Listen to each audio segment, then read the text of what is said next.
ನಮ್ಮ ಅಪ್ಪರ ಕಾಲ ಆಗಿದ್ದು ಅದು ಇದೇ ತಲೆ ಆಗಿದ್ದು. ಆಮೇಲೆ ಇದ್ರ ಪ್ರಕಾರ ಲೆಕ್ಕ ಹಾಕಿದರೆ ಇಲ್ಲಿ ನಮ್ಮ ನಮ್ಮದೇ ಮನೆ ಹಸು ಇಲ್ಲಿ ಬಂದು ಹಾಲು ಕರಿತಿತ್ತು ಅಂತ ಇಲ್ಲೇ ಸತ್ತಿದ್ದು ನೋಡಿದ್ದೆ. ಹಿಂಗೆ ಹತ್ತು ಬಿಡ್ತಿದ್ರಿ. ಅವಾಗ ಎಷ್ಟು ವಯಸ್ಸಿತ್ತು ನಿಮಗೆ? ಅವಾಗ 18-20 ಒಳಗೆ. ಒಳ್ಳೆ ಯೌವನ ಟೈಮ್. 18-20 ಒಳಗೆ ನಮ್ದು ಹುಡುಗರವಾಗ. ಹುಡುಗರು ಬಂದ್ಬಿಟ್ಟು ಇದ್ದೇ ಇಲ್ಲಿ ನೋಡಿದೆ. ಅಲ್ಲೇ ಅದೇ ತಾರೆ ಕಾಣ್ತೈತಲ್ಲ. ಅದೇ ನೋಡಿದೆ. ಇಲ್ಲ ಹಿಂಗೆ ಗೊತ್ತಿಗೆ ಒಂದು ಇದೆ ನೋಡ. ಇದು ಹಿಂಗೆ ಬಂದು ಇಲ್ಲಿ ಹಿಂಗೆ ಬರ್ತಿದ್ವಿ. ಇದು ಗವಿ ಐತಲ್ಲ, ಇದನ್ನ ಗವಿ, ಇದೇ ಗವಿ. Hi guys, welcome back to my YouTube channel. ಇವತ್ತಿನ ಸಂಚಿಕೆಯಲ್ಲಿ ನಾವು ಶ್ರೀ ಗುಡ್ಡದ ಬಸವೇಶ್ವರ ಸ್ವಾಮಿ ದೇವಸ್ಥಾನಕ್ಕೆ ಭೇಟಿ ನೀಡಿ ಆ ಒಂದು ದೇವಸ್ಥಾನದ ಇತಿಹಾಸ ಮತ್ತು ಅದರ ಸ್ಥಳ ಪುರಾಣದ ಬಗ್ಗೆ ಮಾಹಿತಿಯನ್ನು ತಿಳಿದುಕೊಳ್ಳೋಣ. ಸ್ನೇಹಿತರೆ, ಈ ಸ್ಥಳವು ದಾವಣಗೆರೆ ಜಿಲ್ಲೆಯಿಂದ ಸುಮಾರು 40 ಕಿಲೋಮೀಟರ್ ದೂರವಿದ್ದು ಚನ್ನಗಿರಿ ತಾಲೂಕಿನಿಂದ 33 ಕಿಲೋಮೀಟರ್ ದೂರದಲ್ಲಿದೆ. ಪ್ರಸ್ತುತ ಈ ದೇವಾಲಯವು ಮರಬನಹಳ್ಳಿ ಗ್ರಾಮ ಮತ್ತು ಹರೋಸಾಗರ ಎಂಬ ಗ್ರಾಮದ ಗಡಿಭಾಗದಲ್ಲಿ ಬೆಟ್ಟದ ತುದಿಯಲ್ಲಿ ಸ್ಥಿತವಾಗಿರುವಂತಹ ದೇವಾಲಯವಾಗಿದೆ.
ಹಾಯ್ ಫ್ರೆಂಡ್ಸ್, ಎಲ್ರಿಗೂ ನಮಸ್ಕಾರ.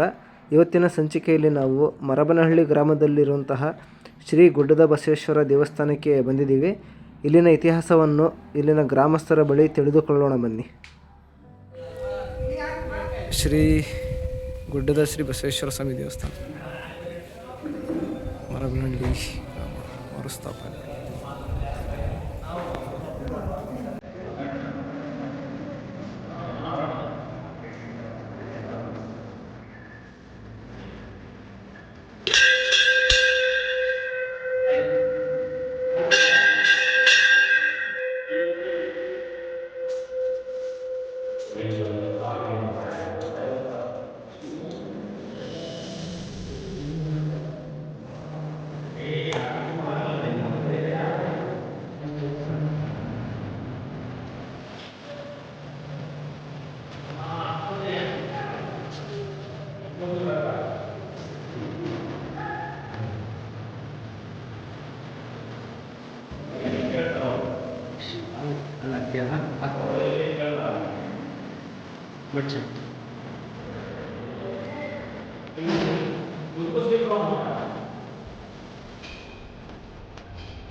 ಯಜಮಾನ್ರ ನಮಸ್ಕಾರ. ನಮಸ್ತೆ. ನಿಮ್ಮ ಹೆಸರು ಯಜಮಾನ್ರ?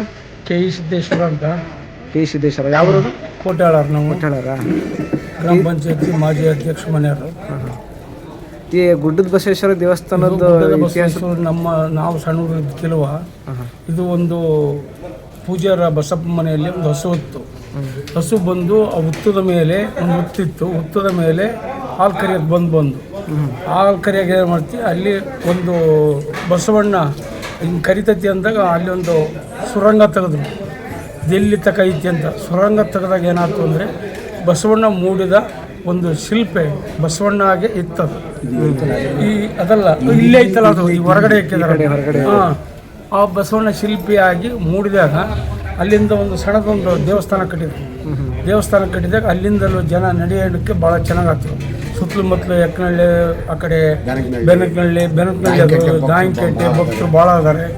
ಇಲ್ಲಿ ಸುತ್ತಮುತ್ತಲು ಹಳ್ಳಿಯರು ಎಲ್ಲರೂ ಬರ್ತಾರೆ, ಬಂದು ಸಂತೋಷದ ಸಂಭ್ರಮದಿಂದ ಮಾಡಿ ಈ ಕೋಟುಗಡ್ಡೆ ಎಲ್ಲರೂ ಬಂಡವಾಳ ಹಾಕಿ ಸಾಧನೆ ಕಂಟ್ರಾಕ್ಟ್ ಬಸವರಾಜಪ್ಪರ ದಾಗಿನಕಟ್ಟೆ ಅವರು ಭಾಳ ಟಾರ್ ಹಾಕ್ಸಿ ಎಲ್ಲ ಕಂಟ್ರಾಕ್ಟ್ ಮುಖಾಂತರದಲ್ಲಿ ಅಷ್ಟು MLA MP ಅನುದಾನ ತಂದು ಭಾಳ ಶ್ರಮ ಪಟ್ಟರು ಅವರು ಇಲ್ಲಿ ದಾರಿ ತರಕ್ಕಾಗಿ 3 ಕಿಲೋಮೀಟರ್ ದಾರಿ ಇದೆ ಅಲ್ಲ, 3-4 ಕಿಲೋಮೀಟರ್ ದಾರಿ, 4-5 ಕಿಲೋಮೀಟರ್ ಆಕತಿ. ಇದರಿಂದ ಸೇರಿದರೆ 4 ಕಿಲೋಮೀಟ್ರು ರೋಡ್ ಮಾಡಿಸಿ ಸಂತೋಷದಿಂದ ಟಾರ್ ಹಾಕಿಸಿ ಭಾಳ ಸಮೃದ್ಧಿಯಿಂದ ಎಲ್ಲ ಭಕ್ತಾದಿಗಳು ಬೇಕಾದವರು ಸಹಕಾರನೂ ಮಾಡಿದರು, ಅವರ ಭಕ್ತಿ ಮೇಲೆ ಮಾಡಿದರು. ಒಟ್ಟೇನಪ್ಪ ಅಂದರೆ ಈಗ 1 ಕೋಟಿ ಮೇಲೆ ಬಂಡವಾಳ ಹಾಕಿ ದೇವಸ್ಥಾನ ಕಟ್ಟಿಸಿದ್ದಾರೆ. ಮರಳರಿಗೆ ನಮ್ಮ ಅಭಿನಂದನೆ ಕೃತಜ್ಞತೆ ಅವರಿಗೆ ತಲುಪಿಸ್ತೇವೆ. ಕೆ ಸಿದ್ದೇಶ್ವರ ಕೋಟೆ ಭಾಳ ಭಕ್ತರು. ಒಟ್ಟೇನಪ್ಪ ಬೆನಕನಹಳ್ಳಿ, ದಾಗಿನಕಟ್ಟೆ ಎಲ್ಲ ಪ್ರತಿಯೊಂದು ಸುತ್ತಮುತ್ತಲ ಹಳ್ಳಿ ಏನೈತೆ ಭಕ್ತಾದಿಗಳು ಭಾಳ ಜನ ಇದ್ದಾರೆ, ಕೊಡ್ತಾರೆ. ದೂರದಿಂದಲೂ ಬರ್ತಿದ್ದಾರೆ. ಶಿವಮೊಗ್ಗ ಇಲ್ಲಿ ಹಬ್ಬ ಯಾವ ಜೋರು ನಡೆಯೋದು, ಆಚರಣೆ ಮಾಡೋದು? ಶ್ರವಣದಾಗ ಈ ಬಸವಣ್ಣ ದೇವಸ್ಥಾನ ಭಾಳ ಚೆನ್ನಾಗಿ ನಡೀತದೆ. ಪ್ರತಿ ದಾಸವಾಳ ಪ್ರತಿ ಶ್ರಾವಣ ಮಾಸದಲ್ಲಿ ಪ್ರತಿ 4 ವಾರನೂ 5 ವಾರನೂ ದಾಸವಾಳ ಇಲ್ಲಿ ಅನ್ನ ದಾಸವಾಳ ಇದ್ದೇ ಇರುತ್ತೆ. ದಾಸೋಹ ಇದ್ದೇ ಇರ್ತೈತೆ. ಯಾವಾಗ ಎಷ್ಟು ಜನ ಬಂದರೂ ದಾಸೋಹ ಪ್ರತಿ ಸೋಮವಾರ ಬಸವಣ್ಣನ ದೇವಸ್ಥಾನದ ಮಾಡ್ತಾರೆ. ಪ್ರತಿ ಸೋಮವಾರ ಶ್ರಾವಣದಾಗ ಚೆನ್ನಾಗಿ ಮಾಡ್ತಾರೆ. ಪ್ರತಿ ಸೋಮವಾರಲೂ ಅರ್ಚಕರು ಬಂದು ಪೂಜೆ ಮಾಡ್ತಾರೆ. ಎಲ್ಲ ಪ್ರತಿಯೊಂದು ನಡೀತದೆ ಚೆನ್ನಾಗಿ. ಆಮೇಲೆ ಶ್ರಾವಣ 3ನೇ ವಾರದಾಗ ಸಂಗಾಳಿ ಬಸವೇಶ್ವರ ಪ್ರತಿ ವರ್ಷಲೂ ಸಂಗಾಳಿಯಿಂದ ಇಲ್ಲಿ ಬರ್ತೈತಿ. ಬಸವೇಶ್ವರ ಸ್ವಾಮಿ ಅಲ್ಲಿಂದ ಇಲ್ಲಿ ಬರುತ್ತೆ. ಅಲ್ಲಿಂದ ಇಲ್ಲಿ ಮೊದಲು ಒತ್ಕೊಂಡ್ ಬರ್ತಿದ್ವಿ ಜನ, ಒತ್ಕೊಂಡ್ಬರೋರು. ಈಗ ಟ್ಯಾಕ್ಟ್ರಿ ಮೇಲೆ ಇಟ್ಕೊಂಡ್ ಬರ್ತಾರೆ. ಟ್ಯಾಕ್ಟ್ರಿ ಮೇಲೆ ಮುಂದಿರ್ತೈತೆ, ಊರ ಜನ ಮರಮನಹಳ್ಳಿ ಊರ ಗ್ರಾಮಸ್ಥರು ಕಮಿಟಿಯರು ಬಹಳ ಸಂತೋಷದ ಕೃತಜ್ಞತೆ ನಡೆಸಿದ್ದಾರೆ. ಈಗ ತಗಡು ಹಾಕಿದ್ದಾರೆ. ಮೊನ್ನೆ ನಡೀತಾ ಇತ್ತು. ಸುತ್ತಮುತ್ತಲಿಂದ ಎಲ್ಲ ಯಾರಿಗೂ ಇಲ್ಲ ಅನ್ನಲ್ಲ, ಅವ್ರು ಕೊಟ್ಟದಕ್ಕೆ ನೀವು ಸಾಧನೆ ಮಾಡ್ತಾರಲ್ಲ ಅದು ಬಹಳ ಪ್ರಾಮುಖ್ಯತೆ. ಅದು ಬಹಳ ಪ್ರಾಮುಖ್ಯತೆ. ಗುಡ್ಡದ ತೊದೆಯಲ್ಲಿರೋ ದೇವಸ್ಥಾನ ಇಷ್ಟು ಕ್ಲೀನ್ ಆಗಿ ಜೀರ್ಣೋದ್ಧಾರ ಮಾಡಿದ್ರೆ ಅಂದ್ರೆ ಒಂದು ಸಾಧನೆ. ಅದು ಇದು ದೇವಸ್ಥಾನದಲ್ಲಿ GM ರಂಗಪ್ಪ ಅಂತದಾರೆ, ಮುರಿಯಪ್ಪ ಗೌಡ್ರ ಮಗ. ಅವನು ಸಾಧನೆ ಚೆನ್ನಾಗಿ ಮಾಡ್ತಾನೆ, ಬಹಳ ಚೆನ್ನಾಗಿ ಮಾಡ್ತಾನೆ. ರಂಗಪ್ಪ ಬರ್ಬೇಕಾಯ್ತು, ರಾತ್ರಿ ಬಂದಾನೆ. ಈಗ ಹೋಗಿರೋ ರಂಗನಗೌಡನೇ ಅವ್ರ ಜವಾಬ್ದಾರಿ ಭಾಳ ಕಮಿಟಿಯಿಂದ ಮುತುವರ್ಜಿಯಿಂದ ಮಾಡ್ತಾನೆ.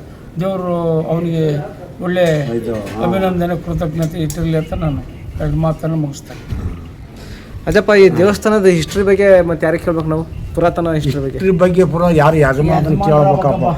ನಮಗೆ ತಿಳಿದಿಷ್ಟು ಅಂದ್ರೆ ನಾವು ಹೇಳಿದ್ದಷ್ಟೇ, ಜಾನ ಹೇಳಿದ್ ನಾವು ಹೇಳ್ತೀವಿ. ಹೇಳ್ರಿ, ನಿಮಗೆ ತಿಳಿದಿದ್ದು ನೀವು ಹೇಳ್ರಿ. ಅದೇ ಇತಿಹಾಸ ಇವ್ರು ಹೇಳಿದಲ್ಲ ಸಿದ್ದಪ್ಪರು, ಕೆ ಸಿದ್ದಪ್ಪರು. ಅದು ಆಕಳ ಬಂದು ಹಾಲು ಕರಿಯೋದು, ಅವ್ರ ಟೆಸ್ಟ್ ಬಂದು ಆಕಳ ಹಾಕೊಂಡು ಹಿಂದೆ ನಾವು ಪುರಾತನ ಕೇಳಿದ್ದನ್ನು ಗೊತ್ತಿಲ್ಲ. ಈಗಿನ ಕಾಲದಾಗ ಯಾರು ನೋಡಿಲ್ಲ. ಅವ್ರು ಹೇಳಿದ್ದು ನಾವು ಹೇಳ್ತಾರೆ. ಏನಪ್ಪ ಅಂದ್ರೆ ಹಾಲು ಬಂದದು ಅಲ್ಲಿಂದ ಬಿಟ್ರೆ ಅಲ್ಲಿ ನಿಲ್ತದಲ್ಲ, ಮನೆಯಾಗಿ ಕೊಡಕೊಂದಂತ ಅಲ್ಲಿ ಮನೆಯಾಗ ಕರ್ಕೊಂಡು ಹೋದ್ರೆ ಒದೇದಂತ, ಅಲ್ಲಿ ಏನ್ ಮಾಡಿದ್ರು ಕೊಡ್ತಿದ್ದಲ್ಲ ಅಂತ ಇಳಿಸ್ತಿದ್ದಲ್ಲ ಅಂತ ಹಾಲು ಇಲ್ಲಿಗೆ ಬಂದು ಹಾಲು ಕರಿಯೋದು. ಯಾವ ಫಾಲೋ ಮಾಡಿದಾರೆ. ಯಜಮಾನ್ರೆ, ನೀವು ನೋಡಿದ ಮಟ್ಟಿಗೆ ಇದು ಏನೇನು ಪವಾಡ ನಡೆದಿದೆ ಹೇಳ್ತೀರಾ? ಅದೇ ನಾವು ಶ್ರಾವಣವಾರದ 3ನೇ ವಾರ, ಶ್ರಾವಣ ಅಂತ ಬರ್ತಲ್ಲ, 3ನೇ ವಾರ ಸಂಗಾಳಿಯಿಂದ ದೇವ್ರು ತರ್ತಾ ಇದ್ವಿ. ಪ್ರತಿ ವರ್ಷಲೂ ಈಗಲೂ ತರ್ತಾರೆ, ಮೊದಲಿಂದ ತರ್ತಾರೆ. ಮೊದಲು ನಾವು ಒತ್ಕೊಂಡು ಬರ್ತಿದ್ವಿ. ಇಲ್ಲಿ ಊರಾಗ ಏನೆಲ್ಲ ಅಡುಗೆ ಮಾಡೋರು ಆ ಅಡುಗೆನೇ ಸಂಗ್ರಹಿಸಿ ಅಡುಗೆ ಸಾಂಬಾರು ನೀರು ಅಲ್ಲಿಗೆಲ್ಲ ಒತ್ಕೊಂಡ್ಬರ್ತಿದ್ವಿ. ಒತ್ಕೊಂಬಂದು ಇಲ್ಲಿ ದಿವಸ ಗವಿ ಅಂತ ಇತ್ತು ಮೊದಲು, ಈಗ ಗವಿ ತೆಗೆದಾರ. ಅದನ್ನು ಸೂಳೆಕೆರೆ ಕೋಡಿ ಬಿದ್ದಾಗ ನಾವು ಸಣ್ಣರಿಂದ ಬಂದಿದ್ವಿ. ಅವಾಗ ನೀರು ಗವಿ ಒಳಗೆ ಅದು ಕೋಡಿ ಬಿದ್ದಿರ್ತೀವಿ. ಈ ಕೋಡಿ ಇಳಿಸಿದಾರದ್ದು ಇದು ಬರ್ತಾರೆ ನೀರು ಅಂತ ಹೇಳ್ತಾರೆ. ಮೊದಲು ಆ ಸೂಳೆಕೆರೆ ಕೋಡಿ ಬಿದ್ದು ನೀರು ಬರ್ತಿದ್ದು. ಬನ್ನಿ, ಅದು ಗವಿ ಇದೆ ಅಂತ ಅಂದ್ರಲ್ಲ, ತೋರಿಸ್ರಿ. ನಿಮ್ಮೂರು ತೋರಿಸ್ರಿ, ಎಷ್ಟು ಕಿಲೋಮೀಟ್ರ್ ಆಗತ್ತಿಲ್ಲ ಈಗ ಹೇಳ್ರಿ? ಅದೇ 60 ಕಿಲೋಮೀಟ್ರ್ ಆಗತ್ತೆ. ಸಂಗಾಳಿ 6.5 6-7 ಕಿಲೋಮೀಟ್ರ್ ಆಗತ್ತೆ. ಅಲ್ಲಿ ಹಿಂಗೆ ಗೊತ್ತಂಬ ಇದೆ ಇಲ್ಲೇ ಹಿಂಗೆ ಯಾವ ಕಡೆ? ಅಲ್ಲಿಂದ ಬಂದು ಅವೆಲ್ಲ ಜೋಳ ಹಾಂ ಹಾಂ ಅವು ಈಗ ತೋಟ ಅದಾವ ಈಗೆಲ್ಲ ಹ್ಞೂ ಜೋಳ ಹಿಂಗೆ ಬಂದು ಇಲ್ಲ ಹಿಂಗೆ ಒತ್ಕೊಂಡಿದೆ ನೋಡಿದೆ ಈಗ ಮಗ್ಳು ಇದೆ ಹಿಂಗೆ ಒತ್ಕೊಂಡು ಹಿಂಗೆ ಬರ್ತಿತ್ತು ಈಗ ಇಲ್ಲ ಹಿಂಗೆ ಅವಾಗೆಲ್ಲ ನಡ್ಕೊಂಡೆ ಬರ್ತೀವಿ. ನಡ್ಕೊಂಡು ಒತ್ಕೊಂಡೆ ಇಂಥ ಕಾಡ್ನಾಗೆ ಈ ರೋಡ್ ಐತಿ ಇಂಥ ಹುಲ್ಲಾಗ ಹಂಗೆ ಇದು ರೋಡ್ ಮಾಡಿ ಎಷ್ಟು ವರ್ಷ ಆಯ್ತು ಯಜಮಾನ್ರೆ? ರೋಡ್ ಮಾಡಿ ಒಂದು 7-8 ವರ್ಷ 5-6 ವರ್ಷ ಆಗೈತಿ ರೋಡ್ ಮಾಡಿ. ಇಲ್ಲೇ ಸೀದಾ ನೋಡಿ ಇಲ್ಲೇ ಬಂದು ಹ್ಞೂ ಈ ಹುಣಸೆ ಮರ ಐತಿ ನೋಡಿ ಇಲ್ಲಿ ಹ್ಞೂ ಇದು ಇದೇ ಹುಣಸೆ ಮರ. ಇದೇ ಹುಣಸೆ ಮರ ಇದು ಇಲ್ಲೇ ಸತ್ತಿದ್ದು ನೋಡಿದ್ದೆ ಹಿಂಗೆ ಹತ್ತು ಬಿಡ್ತಿದ್ರಿ. ಇದು ಅವಾಗ ಎಷ್ಟು ವಯಸ್ಸಿತ್ತು ನಿಮಗೆ? ಅವಾಗ 18-20 ಒಳ್ಳೆ ಯೌವನ ಟೈಮ್. 18-20 ನಮ್ದು ಹುಡುಗರು ಅವಾಗ ಹುಡುಗರು ಬಂದ್ಬಿಟ್ಟು ಇದೇ ಇಲ್ಲಿ ನೋಡಿದ್ದೆ ಅಲ್ಲೇ ಅದೇ ಅದೇ ಅದೇ ಅದೇ ಅಂತಾರೆ ಕಾಣ್ತೈತಲ್ಲ. ಅದೇ ನೋಡದೆ ಇಲ್ಲ ಹಿಂಗೆ ಒತ್ಕೊಂಡು ಇದೆ ನೋಡ ಇದು ಹಿಂಗೆ ಇದು ಹಿಂಗೆ ಬಂದು ಇಲ್ಲಿ ಇದು ಹಿಂಗೆ ಬರ್ತಿದ್ವಿ ಹಿಂಗೆ. ಇದು ಇದು ಗವಿ ಐತಲ್ಲ ಇದು ಇದನ್ನ ಗವಿ ಇದೇ ಗವಿ ಇದೆ ಗವಿ ಇದು ಅಲ್ಲಿ ಕಲೆಕ್ಷನ್ ಇದು ಬಗದು ಇದು ಅದು ಮುಗಿತು ಇದೇ ಗವಿ ಇದು ನೋಡಿ ಸೂಳೆಕೆರೆಯಿಂದ ಇಲ್ಲಿ ಕಲೆಕ್ಷನ್ ಅಂತ ಹೇಳ್ತಾರೆ ಅವಾಗ. ಸುಳಕೆರೆಯಿಂದ? ಸೂಳೆಕೆರೆಯಿಂದ ಇಲ್ಲಿ ಕಲೆಕ್ಷನ್ನು. ಇದು ಗವಿ ಒಳಗಡೆನೇ ಆಯ್ತಾ? ಮುಚ್ಚಿದಾರ ಅದನ್ನ ಈಗ ಮುಚ್ಚಿದಾರ. ಇದು ಹಿಂಗೈತೆ ಇದು ಮುಚ್ಚಿದಾರ ಇದನ್ನ ಅದನ್ನ ಇಲ್ಲಿಂದ ಅಲ್ಲಿ ನೋಡಿದ ಅಲ್ಲಿತ್ತು ಗವಿ ಒಳಗಡೆ ಅಲ್ಲಿತ್ತು ಬಸವಣ್ಣ. ಅದು ಮುಂಚೆ ಬಸವಣ್ಣ ಇತ್ತು ಅಂತ ಹೇಳಿದ್ರಲ್ಲ, ಬಸವಣ್ಣ ಅಲ್ಲಿ ಅದು ಅಂತಾರಪ್ಪ ಅದು ಹೊರಗಡೆ ಇಟ್ಟಿದ್ದಾರೆ ಇವಾಗ ಗವಿ ಒಳಗೆ. ಇಲ್ಲಿ ಮತ್ತೆ ಬೇರೆ ಪ್ರತಿಷ್ಠಾಪನೆ ಮೂರ್ತಿ ಮಾಡಿ ಇಟ್ಟಿದ್ದಾರೆ ಮತ್ತೆ ಬೇರೆ ಮೂರ್ತಿಯ. ಇಲ್ಲಿರೋ ಅಂತ ನಂದೀಶ್ವರನಿಗೆ ಇದು ಹಸು ಬಂದು ಹಾಲು ಒಟ್ಟಿ ಗವಿ ಅಲ್ಲಿ ಬಗ್ದಾಗ ಯಾಕೆ ಹಾಕ್ಲಿಲ್ಲ ಹಾಲು ಕಡೆನ ಬಂದು ಇನ್ನು ನೋಡಿದ್ರೆ ಗವಿ ಇತ್ತಂತ ಅಲ್ಲಿ ಹೇಳ್ತಾರೆ. ಇನ್ನು ಯಜಮಾನ್ರೆ ನಾವಂತೂ ನೋಡಿಲ್ಲ, ಯಜಮಾನ್ ಹೇಳಿದ್ ನಾವು ಕೇಳ್ತಾವೆ. ಇವಾಗ ನೀವು ಯಜಮಾನ್ರು, ನಿಮಗೆ ನಿಮ್ಮ ಯಜಮಾನ್ರು ಹೇಳಿದ್ದಾರೆ? ನಮ್ಮ ಯಜಮಾನ್ ಆಗಿನ ಕಾಲದಾಗೆ ಪುರಾತಿಗಳು. ನಮಗೆ 68 ವರ್ಷ ಇವಾಗ 68-69. ನೋಡ್ರಿ 68 ವರ್ಷ ಆದ್ರೂ ಎಷ್ಟು ಗಟ್ಟಿ ಇದ್ದಾರೆ ನೀವು. ಹುಡುಗರು ಇದ್ದಾರೆ. ಇದೇ ಬಸವಣ್ಣ ಅಲ್ಲಿ ಇದ್ದದ್ದು ಅಂತ ಹೇಳ್ತಾರೆ ಗವಿ ಒಳಗೆ. ಈ ಬಸವಣ್ಣನ ಇದು ಈ ಬಸವಣ್ಣನ ಮೇಲೆ ಹಸು ಬಂದು ಹಾಲು ಕರೀತು ಅಂತ. ಇಲ್ಲ ಆಂಜನೇಯ ಸ್ವಾಮಿದು ಮೂರ್ತಿನೂ ಇದೆಯಲ್ವಾ? ಆಂಜನೇಯ ಐತಿ. ಇದು ನಾಗದೇವತೆ. ಇಲ್ಲ ಚೌಡಮ್ಮುತ್ತ ಬಲ್ಲೊಂದು ಚೌಡಂಗುಡಿಯಲ್ಲಿ ಇಟ್ಟದಾರಪ್ಪ. ಅಲ್ಲಿ ಈ ಕಡೆ ಒಂದಿತ್ತು ಗುಡಿ ಸಣ್ಣದು, ಅದು ಇದಂಗೆ ಕಾಣೋದಲ್ಲ. ಅದು ತೆಗೆದ್ರು ಅಲ್ಲೇದೇನಪ್ಪ ನಾಗದೇವತೆ ಅಲ್ಲೇನಪ್ಪ ಇದ್ದದ್ದು. ಅಲ್ಲಿ ಸಣ್ಣದು ಹೊಂಡ ಕಾಣ್ತಿದೆಯಲ್ಲ, ಅದು ಈ ಹೊಂಡ ನಾವು ಮೊದಲು ನಾವು ಸ್ವಲ್ಪ ಅಲ್ಲಿಂದ ನೀರು ತರ್ತಿದ್ವಿ, ಅಲ್ಲಿಂದ ಒತ್ಕೊಂಡು. ಐತೆ ಚೌಡಮ್ಮ? ಐತಂತ ನೋಡಿ, ಬರ್ರಿ ನೋಡ್ಕೊಂಬರ. ಚೌಡಮ್ಮ ಆಮೇಲೆ ನಂದೀಶ್ವರ ಇಬ್ಬರು ಒಂದೇ ಸ್ಥಾನದಲ್ಲಿದ್ದಾರಲ್ಲ ಇಲ್ಲಿ. ಇವತ್ತು ಹಬ್ಬ ಐತಲ್ಲ, ಎಲ್ಲ ಅನ್ನದಾಸೋಹ ಇವತ್ತು. ಅನ್ನದ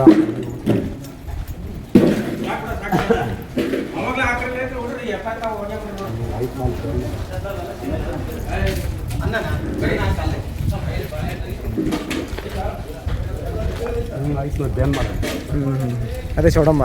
ಚೌಡಮ್ಮ ಕರೆಕ್ಟ್. ಐತೆ ನೋಡೋಣ.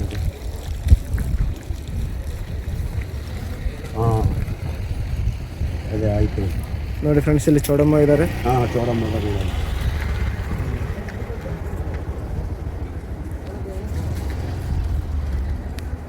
ಒಟ್ಟಿಗೆ ಜೀರ್ಣೋದ್ಧಾರ ಚೆನ್ನಾಗಿ ಮಾಡಿದ್ದಾರೆ.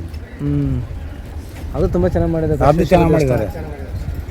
ಇದನ್ನು ಬರ್ತವೆ. ಕಾರ್ತಿಕ ಎಂಬ ಗ್ರಾಮ, ನಾವೇ ಇಲ್ಲಿ ಕಾರ್ತಿಕ ಹೊಚ್ಚೋದು 2 ದಿವಸ ಇಲ್ಲಿ ಬಸವಣ್ಣ ದೇವ್ರ ದೇವಸ್ಥಾನಕ್ಕೆ ಬಂದು ರಾತ್ರೆಲ್ಲ ಅಡಿಗೆ ಪ್ರಸಾದ ಮಾಡಿಸಿ ಕಾರ್ತಿಕ ಹೊಸ್ತೀವಿ. ಬೇರೆ ನೀವು ಯಾವ್ರವ್ರ ಸಮಯ? ಹರ್ಲಿಪುರ. ಇಲ್ಲಿ ಹರ್ಲಿಪುರ.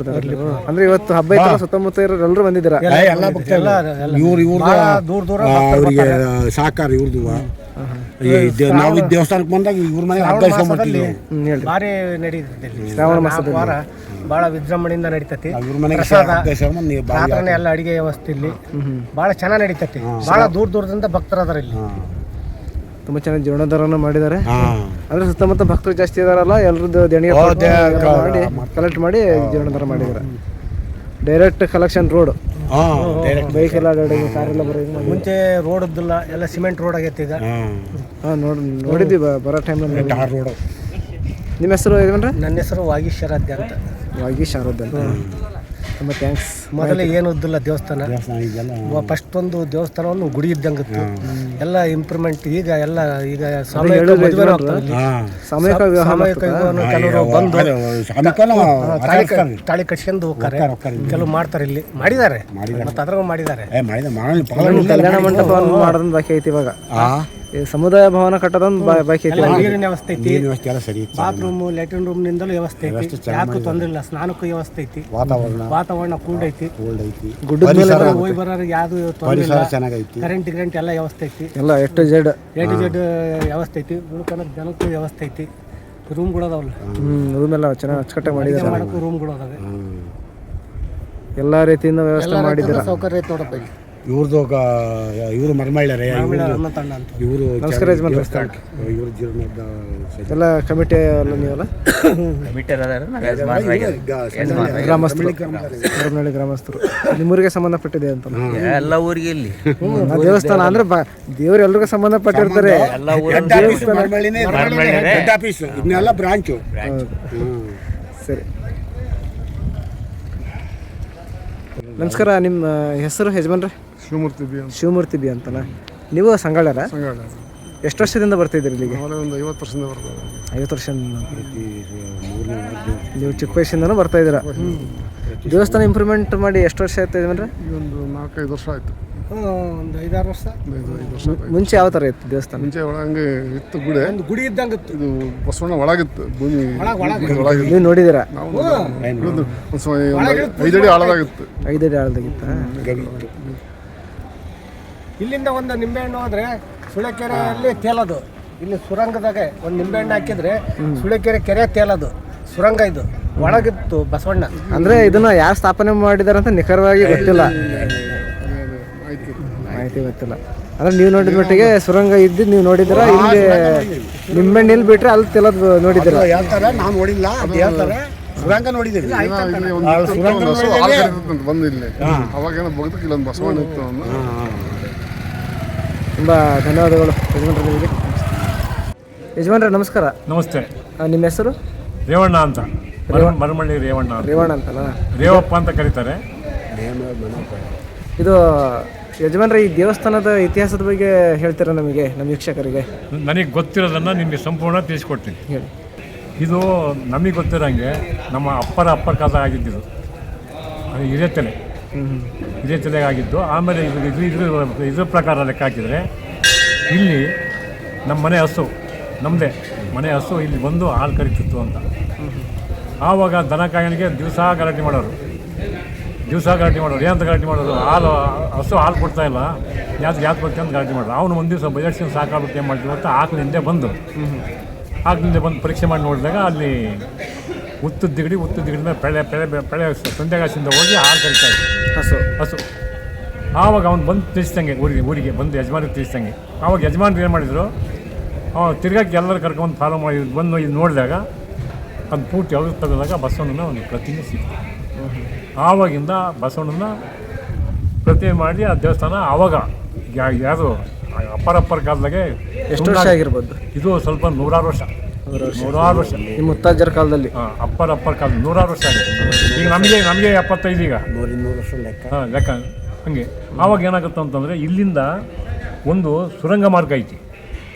ಇಲ್ಲಿಂದ ಬಸವನ ತುಂಬುವಂಥ ಸುಳೆಕೆರೆ ಇಲ್ಲಿಂದ ಅವರು ಪ್ರತೀತಿ ಪ್ರಕಾರ ಯಜಮಾನರು ಹೇಳೋ ಪ್ರಕಾರ ಲೆಕ್ಕ ಹಾಕಿದರೆ ನಿಂಬೆಹಣ್ಣು ಇಲ್ಲಿಂದ ಬಿಟ್ಟರೆ ಅಲ್ಲಿ ಹೋಗಿ ಹೇಳೋದು, ಅಲ್ಲಿಂದ ಬಿಟ್ಟರೆ ನಿಂಬೆಹಣ್ಣು ಇಲ್ಲಿ ಬರೋದು. ಆ ಪ್ರತೀತಿ ಈಗಲೂ ಸುರಂಗ ಐತಿ. ಈಗ ಏನು ಗೊತ್ತಾ, ಸುರಂಗ ಈಗ ಮುಚ್ಚೋಗಿದೆ.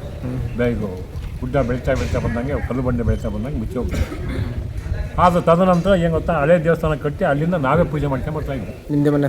ನಮ್ಮ ಹಸುನು ನಮ್ಮದೇ ಇದಾಗಿದ್ದು, ಇದು ಕಾರಣ ಆಗಿತ್ತು. ನಾವೇ ಮಾಡಿದ್ವಿ ಅದನ್ನು. ಪೂಜೆ ಪ್ರತಿ ಸೋಮವಾರ, ಅಂದರೆ ಹಳೆ ದೇವಸ್ಥಾನ ಇದ್ದಾಗ ಪ್ರತಿ ಸೋಮವಾರ ಪೂಜೆ ನಾವೇ ಮಾಡ್ತಾಯಿದ್ವಿ, ಪ್ರತಿ ಸೋಮವಾರ. ಈಗ ಹೊಸ ದೇವಸ್ಥಾನ ಕಟ್ಟಿದ ಮೇಲೆ 2018-19 ದೇವಸ್ಥಾನ ಕಟ್ಟಿ, ಹೊಸ ದೇವಸ್ಥಾನ ಕಟ್ಟಿ. ಅಂದರೆ ಭಕ್ತಾದಿಗಳೆಲ್ಲ ಭಾಳ ಸಹಕಾರ ಮಾಡಿದ್ದಾರೆ. ಹೊಸ ದೇವಸ್ಥಾನಕ್ಕೆ ಭಕ್ತಾದಿಗಳು ಭಾಳ ಸಹಕಾರ ಮಾಡಿದ್ದಾರೆ. ಅಂದಿನಿಂದ ಇವತ್ತಿನವ್ರಿಗೆ ಏನು ಗೊತ್ತಾ, ಒಂಥರ ಪುಣ್ಯ ಸ್ಥಳವಾಗಿ ನಡೀತಾ ಇತ್ತು. ಈಗಲೂ ಸಹ ಜನಸಂಖ್ಯೆ ಜಾಸ್ತಿ ಆದಂಗೆ. ಆಮೇಲೆ ವರ್ಷಕ್ಕೊಂದ್ಸರಿ ಮೈಸೂರು ಜಾತ್ರೆ ನಡೆಯುತ್ತೆ. ಶ್ರಾವಣದ 4 ವಾರ ಅಂದರೆ ಎಲ್ಲಿಂದ ಇಂಥ ಜಾಗ ಅನ್ನಂಗಿಲ್ಲ, ನಾನಾ ಕಡೆಯಿಂದ ಭಕ್ತರು. ಈ ದೇವಸ್ಥಾನ ಭಕ್ತರು ಸುಮಾರು ಫಾರಿನ್ದಾಗೆಲ್ಲ ಫಾರಿನ್ದಾಗ ಅವ್ರು ದೇಣಿಗೆ ಅಲ್ಲಿಂದ ಕಳಿಸಿದ್ರು ನಮಗೆ, ದೇಣಿಗೆ ದೇವಸ್ಥಾನ ಕಟ್ಬೇಕಂತ. ಈಗಲೂ ಸಹ ಏನು ಗೊತ್ತಾ, ಶ್ರಾವಣದಾಗ ಪ್ರತಿಯೊಬ್ಬರು ಬರ್ತಾರೆ, ಪ್ರತಿಯೊಬ್ಬರು ಭಾರಿ ಕೋಆಪರೇಷನ್ ಮಾಡ್ತಾರೆ. ಒಬ್ಬ ಸಣ್ಣ ಬಡ ವ್ಯಕ್ತಿಯಿಂದ ಹಿಡಿದು ದೊಡ್ಡವರು ಸಹ ಸಹಾಯ ಮಾಡಿದ್ದಾರೆ ಇಲ್ಲಿ. ಆ ಉದ್ದೇಶಕ್ಕೆ ಗೊತ್ತಾ ಇವತ್ತೇನು ಗೊತ್ತಾ ಪ್ರವಾಸಿ ತಾಣ ಆಗಿ ನಡೀತಾ ಇತ್ತು. ಹೌದು. ಹಾಂ, ಯಾವತ್ತೂ ಅಷ್ಟೇ. ಆಮೇಲೆ ಭಕ್ತರು ಯಾವತ್ತು ಏನು ಗೊತ್ತಾ ಬರೋದು, ಮೊನ್ನೆಗೆ ಇವರು ಕಾರ್ತಿಕ ಮಾಡಿದರು ಅಲ್ಲಿಪುರದಾಗ, ಕುರುಬ ಸಮಾಜದವರು. ವರ್ಷಕ್ಕೊಂದ್ಸರಿ ಮಾಡ್ತಾರೆ ಅಂದರೆ ಕಾರ್ತಿಕನ ಇಲ್ಲಿ ಯಾರು ಮಾಡೋದು, ಕಾರ್ತಿಕ ಆ ಟೈಪ್ ಮಾಡ್ತಾರೆ ಇಲ್ಲಿ ಅಂದರೆ ಎಲ್ಲ ಜನ ಸೇರುತ್ತೆ. ಎಲ್ಲ ವರ್ಗದವರು ಸೇರ್ತಾರೆ. ಆ ವರ್ಗ ಈ ವರ್ಗ ಅಂತ ಎಲ್ಲ ವರ್ಗದವರು ಸೇರ್ತಾರೆ ದೇವರಿಗೆ ಅಲ್ಲ ಅಂದೆ. ಹಾಂ, ಹಂಗಾಗಿ ಏನು ಗೊತ್ತಾ ಶ್ರಾವಣದಾಗಂತೂ ಸಿಕ್ಕಾಪಟ್ಟೆ ಜನ ಇರುತ್ತೆ, ಸಿಕ್ಕಾಪಟ್ಟೆ ಜನ ಶ್ರಾವಣದ ಮಾತ್ರ. ಬಟ್ ಈಗ ಮೈಸೂರು ಜಾತ್ರೆ ಗೊತ್ತಾ ಅಂದರೆ ಇದಕ್ಕೆ ಗೊತ್ತಾ, ಇದು ಸಾಮಾನ್ಯವಾಗಿ ವೀರಶೈವ ಲಿಂಗಾಯತರು ಮಾತ್ರ ಅಷ್ಟೇ ಬರೋದು ಇವಾಗ ಇದಕ್ಕೆ, ಈ ಫಂಕ್ಷನ್ಗೆ. ಬೇರೆ ಯಾರು ಬರೋಲ್ಲ, ಹೆಣ್ಮಕ್ಳು ಬರೋಲ್ಲ. ಹೆಣ್ಮಕ್ಳು ಒಂದ್ಸರಿ ಏನು ಗೊತ್ತಾ, ಹೆಣ್ಮಗಳು ಯಾರೋ ಒಬ್ಬ ತಂದೆ ಮಗಳನ್ನು ಕರ್ಕೊಂಬಂದು ಇದೇ ಮೈಸೂರು ಜಾತಿ ಕರ್ಕೊಂಬಂದಾಗ ಅಲ್ಲಿ ಒಳಗೆ ಹೋಗಿ ತೋರಿಸಿದಾಗ ತಿರ್ಗಾಕಿ ಏನು ಗೊತ್ತಾ ಮನೆ ಹೊಟ್ಟೆ ತಿರ್ಕೊಂಡು ಹೋಗ್ಬೋದು ಅಂತ ಪ್ರತೀತಿ ಐತೆ ಹೇಳ್ತಾರೆ. ನಾವು ಕೇಳಿದ್ರಿ ಏನಕ್ಕತ್ತಿ ಅಂತ ಕರ್ಕೊಂಬಂದಿತ್ತು, ಏನಾಗಲ್ಲ ಅಂತ ಕರ್ಕೊಂಬಂದಕ್ಕೆ ಆವತ್ತಿಂದ ಹೆಣ್ಮಕ್ಳು ಈ ಜಾತ್ರೆಗೆ ಯಾರು ಬರೋಲ್ಲ, ಬರೀ ಪ್ರತಿಯೊಬ್ಬರು ಗಂಡು ಮಕ್ಕಳು ಬರ್ತಾರೆ. ಗಂಡು ಮಕ್ಕಳು ಬರ್ತಾರೆ, ಬೇರೆ ಏನು ಬೇರೆ ಜನ. ಆಮೇಲೆ ಏನು ಗೊತ್ತಾ, ಪ್ರತಿ ಶ್ರಾವಣ ಸೋಮವಾರ 4 ಸೋಮವಾರದಲ್ಲಿ ಈ ಹೊಸ ದೇವಸ್ಥಾನ ಆದಮೇಲೆ ದಾಸೋಹ ನಡೀತೈತೆ. ದಾಸೋಹ ಏನು ಗೊತ್ತಾ ಬರೀ ಭಕ್ತಿ ನಡೀತದೆ ಹೊರತು ಮತ್ತು ಬೇರೆ ಯಾರು ಸ್ವಂತ ಹಿಂದೆ ಯಾರು ಹಾಕಲ್ಲ. ಫಸ್ಟಿಂದ ಪ್ರತಿಯೊಂದು ಅಂದರೆ ಭಕ್ತರಷ್ಟು ಕ್ಲಿಯರ್ ಪ್ರತಿಯೊಂದು ಇದ್ರಾಗ ಹೆಲ್ಪ್ ಮಾಡ್ತಾರೆ. ಹಂಗಾಗಿ ಇವತ್ತಿನವ್ರಿಗೆ ಏನು ಗೊತ್ತಾ, ಈಗಿನ ಪೀಳಿಗೆಗೆ ಇವೆಲ್ಲ ಇಷ್ಟೆಲ್ಲ ವ್ಯವಸ್ಥೆ ಮಾಡಿಕೊಟ್ಟಿದ್ದಾರೆ ಭಕ್ತಾದಿಗಳು. ಇದನ್ನು ನಡೆಸ್ಕೊಂಡು ಹೋಗೋದು ಮುಂದಿನ ಪೀಳಿಗೆ, ಮುಂದಿನ ಪೀಳಿಗೆ ನಡೆಸ್ಕೊಂಡು ಹೋಗೋದು. ಯಾಕಂದರೆ ಆವಾಗ ಗಾರೆ ಸುಣ್ಣದಾಗಿ ಕಟ್ಟಿದ್ರು ಸಣ್ಣ ಪೀಸ್ಗಳನ್ನಾಗಿ. ಪ್ರಾರಂಭಿಕವಾಗಿ ಸ್ಟಾರ್ಟಿಂಗ್ನಲ್ಲಿ ಹಳೆ ದೇವಸ್ಥಾನ. ಈಗಿನ ಯುಗಕ್ಕೆ ಈಗಿನ ಯುವ ಪೀಳಿಗೆಗೆ ಆ ಟೈಪ್ ಆದರೆ ಸರಿಯಾಗಲ್ಲ, ಮೇಂಟೈನ್ ಮಾಡೋಕ್ಕಾಗಲ್ಲ, ಸುಣ್ಣ ಬಣ್ಣ ಮೇಂಟೈನ್ ಮಾಡೋಕ್ಕಾಗಲ್ಲ ಅಂತೇಳಿ ಈಗ ಎಲ್ಲರೂ ಭಕ್ತರ ತೀರ್ಮಾನ ತಗೊಂಡು ಈ ಟೈಪ್ ಕಲ್ಲೆ ಕಟ್ಟಿಸಿ ಶಾಶ್ವತ ಉಳಿಬೇಕಂತ ಮಾಡಿದ್ದಾರೆ. ಇದು ನಡೀತಾ ಇರೋದು. ಆಮೇಲೆ ಇದಕ್ಕೆಲ್ಲ ಭಕ್ತರಿಗೆ ಮತ್ತು ಅದಕ್ಕೆ ಬೆಳ್ಳಿ ಮುಖೋಣ ಮಾಡಿಕೊಟ್ಟಾರೆ, ಕವಚ ಮಾಡಿಕೊಟ್ಟಾರೆ ಪ್ರತಿಯೊಂದು. ಆ ಟೈಪ್ ಎಲ್ಲ ನಡೀತಾ ಐತಿ. ಭಕ್ತರ ಸಹಕಾರ ಭಾಳ ಐತಿ ಇಲ್ಲಿಗೆ. ಸುತ್ತಮುತ್ತ ಇರೋ ಎಲ್ಲ ಸುತ್ತಮುತ್ತ ಪ್ರತಿಯೊಂದು ಭಾಳ ದೂರದಿಂದ ಬೆಂಗಳೂರೆಲ್ಲ ಅದಾರೆ, ಬೆಂಗಳೂರು ಹೊರ ದೇಶಗಳೆಲ್ಲ ಅದಾರೆ. ಹಂಗಿರೋದ್ರಿಂದ ಇವತ್ತು ಈ ದೇವಸ್ಥಾನ ಪ್ರವಾಸಿ ತಾಣ ಅಂತ ಹೇಳ್ತೀವಿ. ತುಂಬ ಧನ್ಯವಾದಗಳು ಯಜಮಾನ್ರೆ, ನಿಮಗೆ ಮಾಹಿತಿ ಕೊಟ್ಟಿದ್ದಕ್ಕೆ ತುಂಬ ಧನ್ಯವಾದಗಳು.